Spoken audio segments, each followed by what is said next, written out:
भूकंप की वजह से टर्की में पिछले 24 वर्षों में अब तक 11,000 से ज्यादा लोग मर चुके हैं।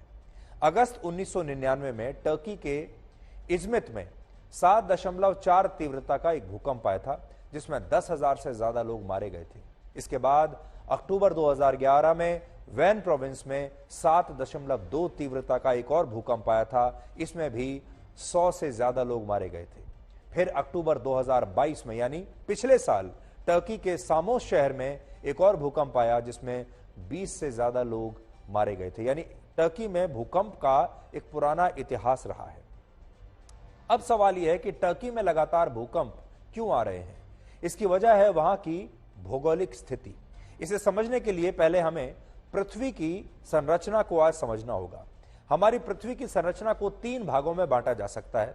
पहला है सबसे बाहरी परत, जिसे क्रस्ट कहते हैं अंग्रेजी में।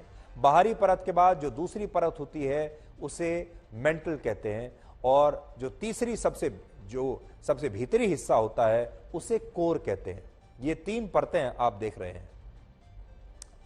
जो सबसे ऊपरी परत है क्रस्ट, इसी हिस्से पर हम लोग रहते हैं और यह हिस्सा कई प्लेट्स से मिलकर बना है, और आसान भाषा में कहें तो यह हिस्सा कई भूखंडों को मिलाकर बना है। भूगोल की भाषा में इसे प्लेट टेक्टोनिक कहते हैं। यहां प्लेट का मतलब हुआ भूखंड और टेक्टोनिक का मतलब हुआ वो हिस्सा जहां 2 भूखंड आपस में जुड़े हैं।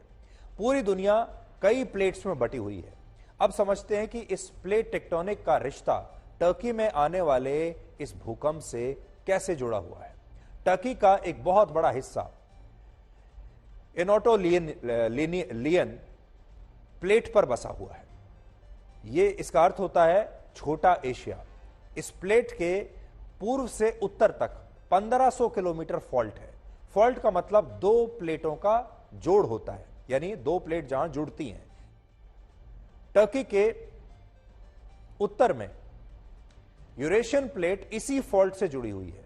साथ ही टर्की दक्षिण में अरेबियन प्लेट है, और टर्की जिस एनाटोलियन प्लेट पर बसा हुआ है वो घड़ी के विपरीत दिशा में घूम रही है।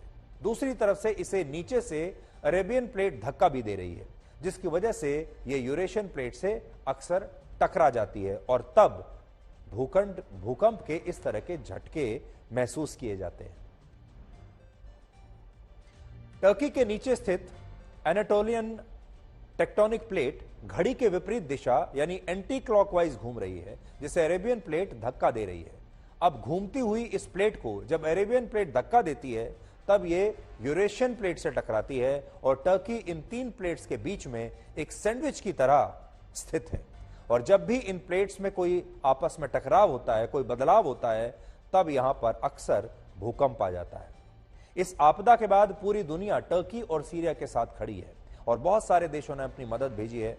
बहुत सारे जो रशिया के अलावा और जो पश्चिमी देश हैं उन्होंने अपनी अपनी मदद भेजी है, अपनी अपनी टीमें वहां पर